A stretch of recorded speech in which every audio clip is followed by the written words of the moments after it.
Hello, so we are back here with your chapter 7, that is Equilibrium, part 3. Today we are going to complete this chapter.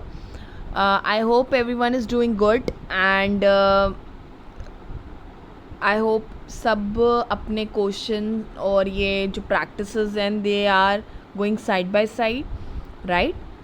तो हमने till 40 questions discuss कर लिए थे. Let's move on to your 41 question and let's see what we can do further.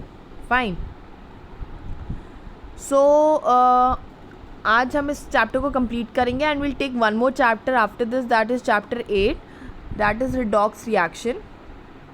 Okay, so उसके बाद we are going to just stop over here and then we are going to move again to your that is reproduction chapter, reproduction not biology, right? so हम biology पे move on करेंगे. so before that let's start with it and I think आज discussion थोड़ा जल्दी complete हो जाएगी आपकी. we won't be taking it longer, right? so let's start. Which of the following is not a Lewis acid? A. Aluminium chloride, B. Sodium ion, C. Sulfur tetrafluoride or D. Hydroxide ion. Okay.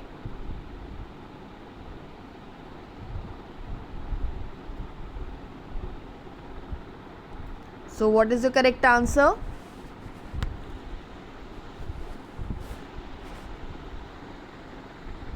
The correct answer is D. Hydroxide ions. First of all, we need to go by step by step. ठीक है. अब Lewis acid होता क्या है? ठीक है, ये एक केमिकल स्पीशीज़ होती है जो एक्सेप्ट कर सकती है इलेक्ट्रॉन. क्या कर सकती है? जो इलेक्ट्रॉन को एक्सेप्ट करती है. ठीक है, इलेक्ट्रॉन पेयर को एक्सेप्ट करती है फ्रॉम अ ल्यूइस बेस. ठीक है, जो ल्यूइस बेस से एक्सेप्ट करेगी इलेक्ट्रॉन पेयर को कि फॉर्म कर सके कोवलेंट बॉन्ड. क्या फॉर्म कर सके? कोवलेंट बॉन्ड फॉर्म कर सके. ठीक है, समझ गए? जो एल्यूमिनियम क्लोराइड है, ठीक है, ये क्या है? ये तीनों ल्यूइस एसिड है. ठीक, क्यों? क्योंकि एल्यूमिनियम क्लोराइड अगर आप देखोगे it has an empty P orbital इसके पास होता है. ठीक है, अपने in it central aluminium atom जो एक्सेप्ट कर सकता है इलेक्ट्रॉन. क्या कर सकता है? वो इलेक्ट्रॉन पेयर एक्सेप्ट कर सकता है ल्यूइस बेस से. ठीक है, इसलिए एल्यूमिनियम क्लोराइड जो है वो ल्यूइस एसिड है. Let's see for the sodium ion. जो सोडियम आयन है नाउ ये भी क्या है?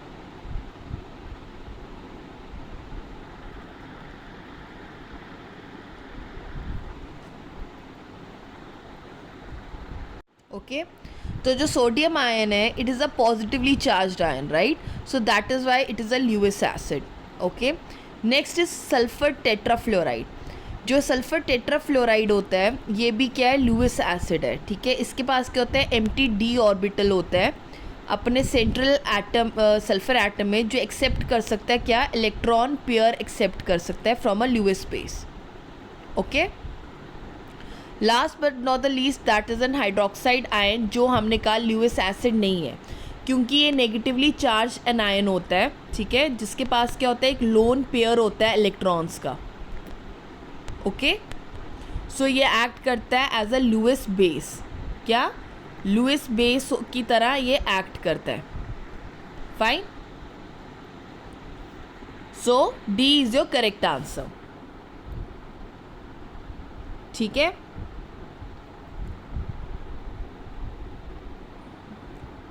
next, what is the value of the ionic product of water at 298 K? It's A 7 into 10 raised to power minus 14 per mole square liter square, B 1 into 10 raised to power minus 10 per molar square liter square, C 1 into 10 raised to power minus 14 per molar liter square, और D 1 into 10 raised to power minus 14 per molar square liter square.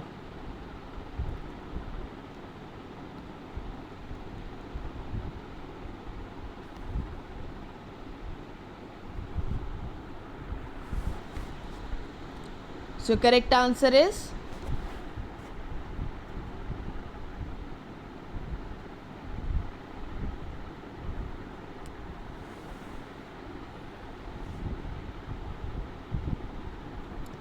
D, 1 into 10 raised to power minus 14 पर molar square litre square. ठीक है, जो ionic product होता है वो basically क्या होता है, is a product of concentration जो होता है हाइड्रोनियम आयंस का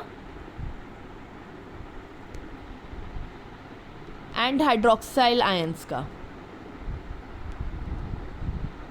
फाइन. प्योर वाटर में तो उसका कंसंट्रेशन होता है जो कांस्टेंट रहता है एक पर्टिकुलर टेम्परेचर पे. ओके, इसको हम सिंबलाइज किससे करते हैं, इसको सिंबलाइज किया जाता है KW से. Okay, and it is equal to 1 into 10 raised to power minus 14 पर molar square litre square. Fine, चले आगे. Which of the following has a pH greater than 7? A gastric juice, B vinegar, C plasma blood plasma और D lemon juice.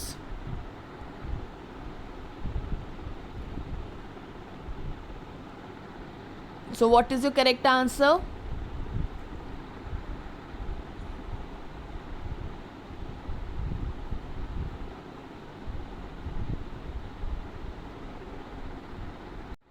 So your correct answer is C, blood plasma. Okay, जो acids होते हैं ना, ठीक है, उनका जो pH होता है दैट इज़ बिलो 7. ओके, और जो बेसिस होते हैं उनका जो pH होता है दैट इज़ अबव 7. ठीक है, जबकि जो न्यूट्रल कंपाउंड्स होते हैं उनका जो होता है दैट इज़ pH 7 पे ही होता है. ठीक है, जैसे गैस्ट्रिक जूसेस हैं, विनेगर है. ठीक है, गैस्ट्रिक जूसेस विनेगर हो गया और लेमन जूस हो गया, ये क्या है, ये एसिड्स है. ठीक है, तो इनका जो pH है that is below 7. Okay, so greater than 7 किसका होता है, दैट इज़ ब्लड प्लाज्मा का, क्योंकि ब्लड प्लाज्मा जो होता है is a base. Okay, so C is your correct answer. Fine, चले next. A neutralization reaction result in the formation of dash.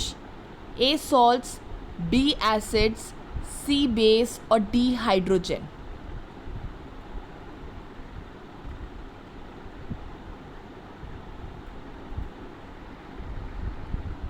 So your correct answer is A salts. ठीक है, जो salts होती है ना वो क्या होता है, ये होता है प्रोडक्ट किसका, of the reaction between acid and base. ठीक है, जब एसिड और बेस के बीच में रिएक्शन होता है तो सॉल्ट फॉर्मेशन टेक प्लेस करती है. इस टाइप ऑफ रिएक्शन को क्या बोला जाता है, न्यूट्रलाइजेशन रिएक्शन कहा जाता है. क्या बोला जाता है, न्यूट्रलाइजेशन रिएक्शन.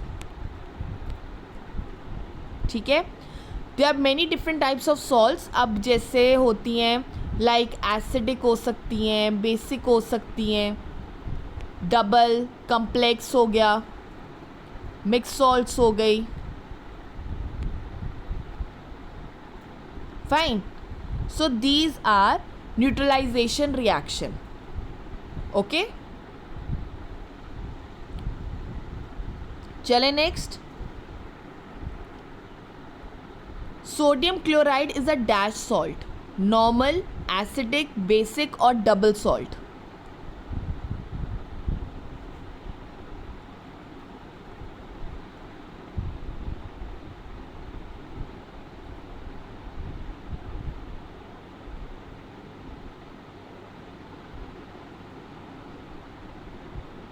ओके, जो सोडियम क्लोराइड है what it is, it correct answer is it is a normal salt.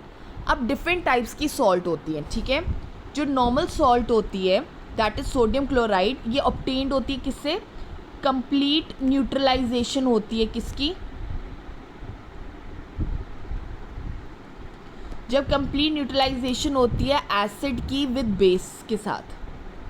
ठीक है, जब एसिड का बेस के साथ पूरा न्यूट्रलाइजेशन होता है तो वो नॉर्मल सॉल्ट कहा जाता है, ठीक है। नेक्स्ट अगर एसिडिक की बात करें, उसमें क्या होता है, इनकम्प्लीट न्यूट्रलाइजेशन होती है,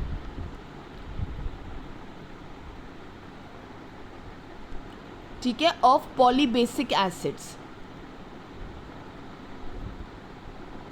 फाइन। सो पॉलीबेसिक एसिड्स, ठीक है, जो बेसिक होती है ये फॉर्म्ड होते हैं, इनकम्प्लीट न्यूट्रलाइजेशन होती है पॉली एसिडिक बेस की, ओके। एंड जो डबल होती है ये होते हैं बाय कम्बिनेशन, फॉर्म किस तरह होता है, बाय कम्बिनेशन ऑफ दो सिंपल सॉल्ट्स की कम्बिनेशन से बनता है, और ये एग्जिस्ट करता है सॉलिड स्टेट में, okay. So D is your correct answer. Got it. चले next.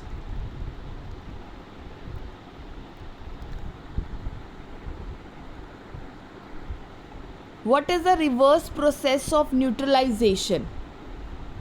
A. Formation, B. Hydrolysis, C. Reaction, or D. Splitting?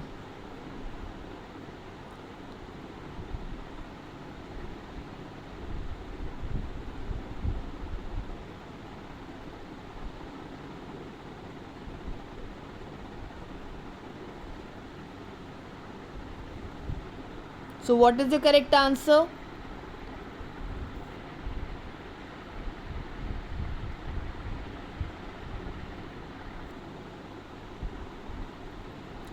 The correct answer is B.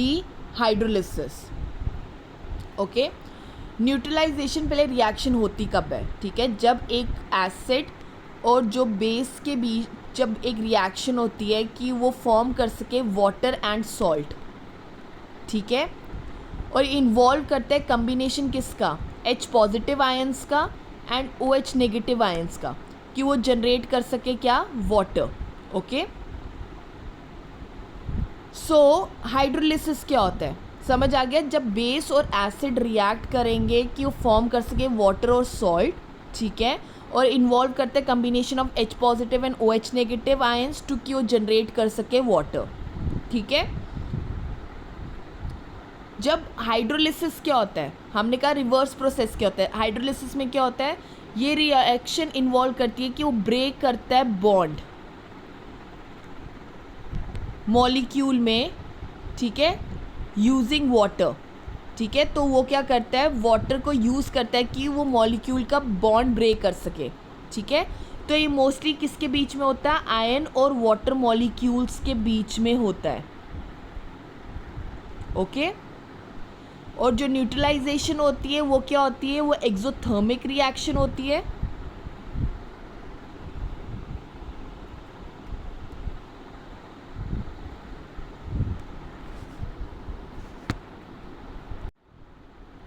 Sorry, जो न्यूट्रलाइजेशन होती है वो क्या होती है, वो एक्सोथर्मिक रिएक्शन होती है,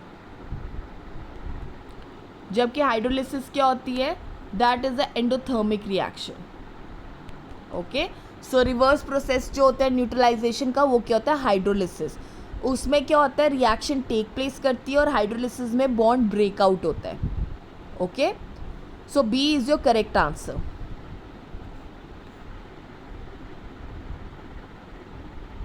चले next.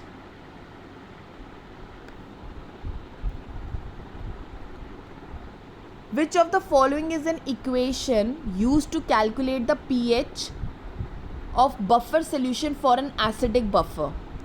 A. pH is equal to pKa plus log salt upon acid. B. pOH equals to pKa plus log salt upon acid. C. pH is equal to pKb plus log salt upon acid. D. pH is equal to pKa plus log into salt upon acid. So acidic buffer की solution का आपको बताना है।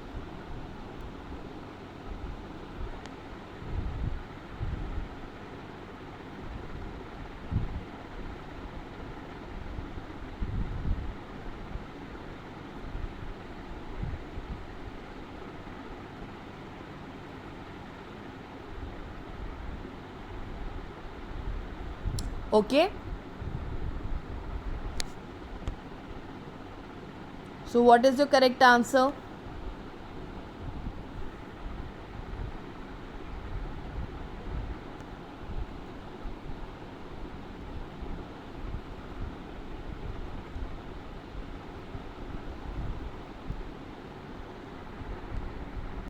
Your correct answer is A.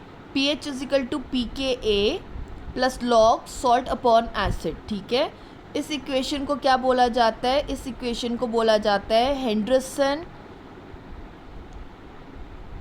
हेज़ेलबैक equation. ठीक है, और ये basically buffer solution को बनाने के लिए यूज़ किया जाता है. ठीक है, समझ गए? सो बेसिकली यहाँ पे जो pH है, ये बेसिकली जो ये इक्वेशन होती है, ये रिलेशनशिप देती है pH ऑफ एन एसिड का. ठीक है, जो एक्वियस सोल्यूशन में होता है, और जो pK है that is considered as a acid dissociation constant.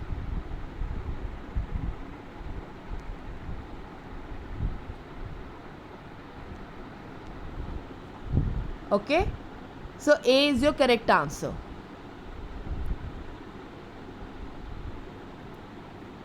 चले next. Buffer solution is destroyed when addition of weak base is done, or by the addition of strong acid or base, by the addition of weak acid, or by the addition of the salt.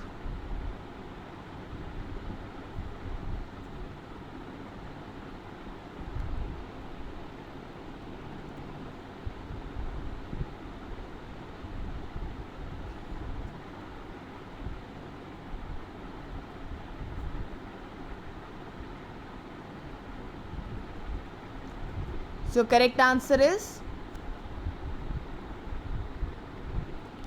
A. addition of weak base. जब हम एक weak base add करते हैं तो हमारा buffer solution destroy होगा. ठीक है, अब बफर सोल्यूशन होता क्या है? ठीक है, अब थोड़ा सा डिटेल में जाते हैं. जो बफर सोल्यूशन होती है वो सोल्यूशन होती है जो रेजिस्ट करती है चेंजेस. ठीक है, जो रेजिस्ट करती है चेंजेस इन द पीएच. कब रेजिस्ट करती है चेंजेस इन द पीएच? जब एक स्मॉल अमाउंट ऑफ एसिड या बेस, ठीक है, उसको ऐड किया जाता है. ठीक है, एंड ये दे आर, और ये क्या करते हैं, ये टिपिकली कंपोज क्या करते हैं बफर सोल्यूशन? इसमें होता है वीक एसिड होता है. ठीक है, और उसका कॉन्जुगेट बेस होगा, या तो फिर वीक बेस होता है और उसका कॉन्जुगेट एसिड होगा. ओके, तो बेसिकली जो बफर सोल्यूशन का काम है ना, उसका काम है कि उसने मेंटेन करके रखना है पीएच को. ठीक है, कि किसी की भी प्रेजेंस में हो, वीक एसिड हो या वीक बेस हो, और उसके जो भी कॉन्जुगेट पेयर्स हैं. ठीक है, समझ गए इतना? अब क्या होता है, जब बेसिकली जब हम वीक बेस जो हैं ऐड करते हैं बफर सोल्यूशन में, ठीक है ना, तो बफर सोल्यूशन जो होता है वो क्या हो जाता है, पूरा डिस्ट्रॉय हो जाता है. क्यों? क्योंकि जो वीक बेस है वो क्या करता है, रिएक्ट करता है किसके साथ? वीक एसिड के साथ. ठीक है, बफर में, कि जिसकी वजह से क्या फॉर्म होता है, वो रिस्पेक्टिव कॉन्जुगेट एसिड और बेस के साथ वो फॉर्म हो जाते हैं. ठीक है, तो ये रिएक्शन क्या करती है, ये कंज्यूम करती है वीक एसिड और वीक बेस दोनों को. ठीक है, तो इसकी वजह से क्या होता है, डिस्ट्रप्शन टेक प्लेस करती है बफर सिस्टम में. ठीक है, एज अ रिजल्ट क्या होता है, जो पीएच होती है सोल्यूशन का, वो क्या हो जाएगा, चेंज हो जाएगा सिग्निफिकेंटली. ओके, तो उसके बाद क्या होगा कि जो बफर है वो रेजिस्ट नहीं कर पाएगा चेंजेस इन द पीएच. समझ रहे हो? तो क्या होता है, इवन अगर हम स्ट्रॉन्ग एसिड या बेस जब करते हैं ऐड, ठीक है, तो ये ज़रूरी नहीं है कि वो बफर सोल्यूशन को इफ़ेक्ट करेगा. ठीक है, क्योंकि जो स्ट्रॉन्ग एसिड्स और बेसिस होते हैं वो पूरी तरह डिसोसिएट मतलब टूट जाते हैं पानी में, ठीक है। तो और इसके कोई कॉन्जुगेट पेयर्स होते ही नहीं है, ठीक है। तो इसलिए वो पार्टिसिपेट ही नहीं करते हैं बफर सिस्टम में, तो इसका कोई इफेक्ट आउट ही नहीं होता, ठीक है। और जब हम वीक एसिड को ऐड करते हैं, ये भी डिस्ट्रॉय नहीं करता, क्योंकि ये सिंपली इंक्रीज़ करेगा concentration of the conjugate base ना, तो ये बफर सिस्टम को और इंक्रीज़ ही करेगा, ठीक है। क्योंकि नॉर्मली उसमें वीक एसिड और कॉन्जुगेट बेस होता ही होता है बफर में, ठीक है। तो ये हेल्प ही करेगा। अगर हम सॉल्ट करेंगे तो ये भी नहीं करेगा, क्योंकि जो सॉल्ट में क्या होते हैं, कैटायंस होते हैं और एनायंस होते हैं, ठीक है। ये इसका कोई इफेक्ट नहीं होता एज लॉन्ग एज जब तक ये रिएक्ट नहीं करते हैं वीक एसिड या बेस के साथ, ठीक है। सो सबसे ज़्यादा इफेक्ट किसका होता है, that is a addition of the weak base, so it is the correct answer. Fine. Next, hydroxide ion concentration जो है कैल्शियम हाइड्रोक्साइड में and barium hydroxide is an example of dash solution, isochoric solution, isohydric solution, hypo solution या hyper solution. What is your correct answer?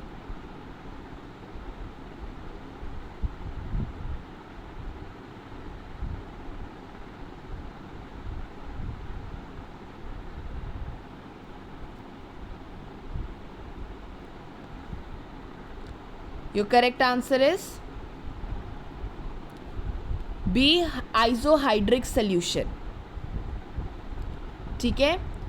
जब दो solutions होती हैं, दो electrolytes की सोल्यूशन में,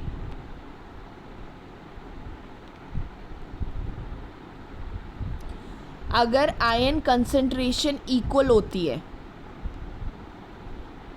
जैसे कैल्शियम हाइड्रोक्साइड और बेरियम हाइड्रोक्साइड में, तो क्या होगा, जब मिक्सिंग होगी दोनों की तो जो चेंज होगा वो ज़ीरो होगा, ठीक है। कोई चेंज टेक प्लेस नहीं करेगा डिग्री ऑफ एसोसिएशन में, ठीक है।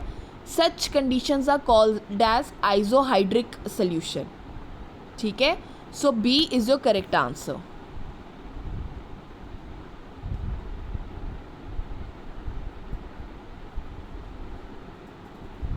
Okay, let's go for the last question.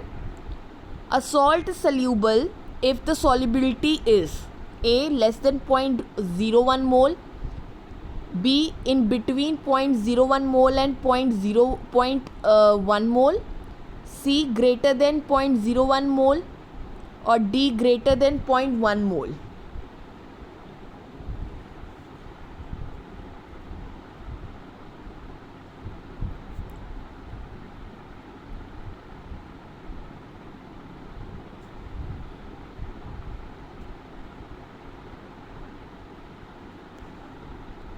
So what is the correct answer?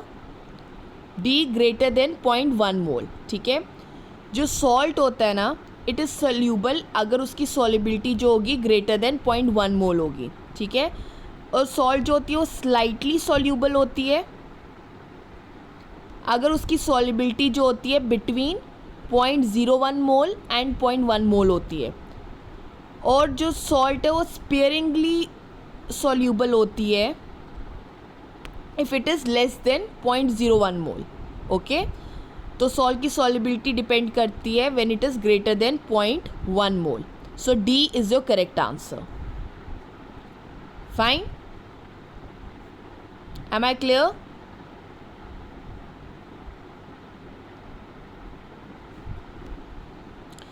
Let's move on to the redox reaction, ठीक है। सो इससे we have completed the chapter, ठीक है। हमने आपका चैप्टर एक कंप्लीट कर लिया, that is redox reaction, sorry equilibrium, okay. So now we are going to start with your next chapter will be chapter 8, that is redox reaction, ठीक है। Will complete this chapter, उसके बाद हम biology पे jump करने वाले हैं इसके बाद, ठीक है। तो जो रिडॉक्स रिएक्शन है, प्लीज़ इसको नेक्स्ट लेक्चर में पढ़ के आएँ, ठीक है। सो यू हैव एटलीस्ट थोड़ा सा आइडिया कि हम क्या पढ़ने वाले हैं, ठीक है ना। अगर थोड़ी सी बात की जाए तो रिडॉक्स रिएक्शन होती क्या है? रिडॉक्स रिएक्शन होती है, एक केमिकल प्रोसेस होता है। क्या होता है? केमिकल प्रोसेस होता है जो इन्वॉल्व करता है साइमल्टेनियस ऑक्सीडेशन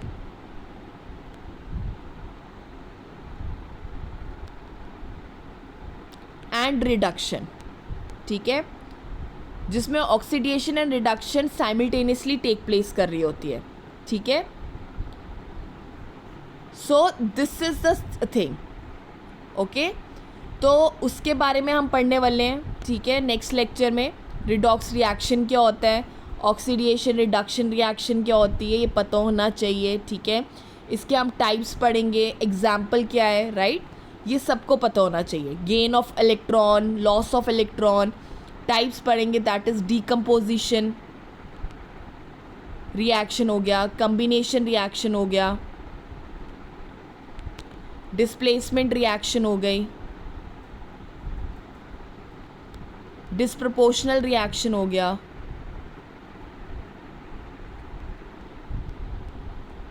ठीक है, so this is the reactions.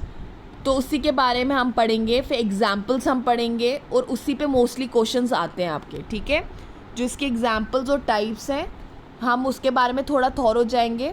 ठीक है, फिर ऑक्सीडेशन, फिर ऑक्सीडाइजिंग एंड रिड्यूसिंग एजेंट्स क्या होते हैं।